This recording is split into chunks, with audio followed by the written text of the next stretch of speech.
Part 2. A contradictory way of being. The constant paradox, talents and difficulties. We've mentioned the puzzling and frustrating contradictions the creative mind is faced with. Insightful, original, charismatic, tenacious, and able to see the big picture on the one hand, while suffering constant problems in living up to the expectations that come with obvious talent and intelligence. Caught on the back foot over and over again means living with an ever-present undercurrent of guilt or a sense of missing a secret rule-book by which others appear to conduct their lives. I think you see four main areas of difficulty which present very inconsistently and in a contradictory way. The first is focus. On the one hand, you see a fragmented attention, manifested as distractibility and forgetfulness, which in turn leads to poor organisation, messy or sloppy work, not properly taking in what's being said, overlooking important details, and so on. Focus and boredom are closely linked too. Ask anyone with ADD how much he struggles with the emotion of boredom, which is another symptom of the inability to pay focused attention. On the other hand, you might also see a tendency to hyperfocus in that very same person, showing as locked attention when gripped by interest. Obviously, the inability to shift attention and let go is also very exhausting. We're now talking about inflexibility, about being impervious to context.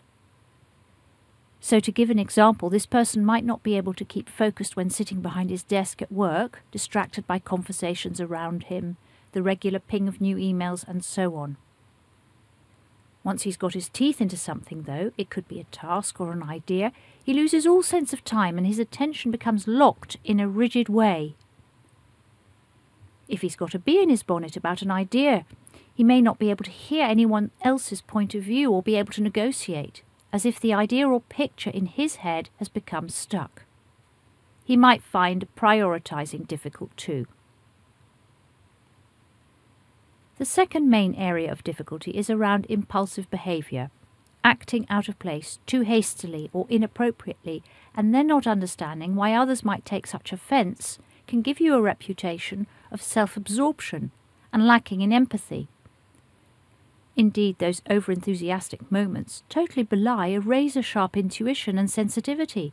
A person with ADD can tune into the heart of another's vulnerability in the blink of a second. What he finds more difficult is to hold that sensitivity or knowledge in his mind while connecting to an inspiring idea or action that he's decided upon.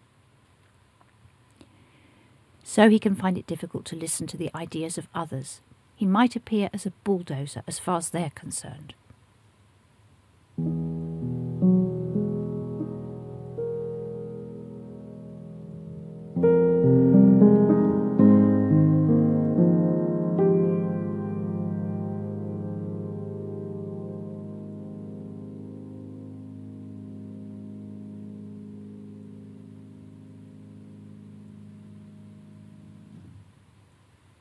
Thirdly, I'd like to mention hyperactivity. This is easily spotted, the inability to settle and complete tasks. In women, this tendency can have an inner direction, so it doesn't show itself externally, other than mainly in a driven, perfectionist style, often linked to stress and anxiety.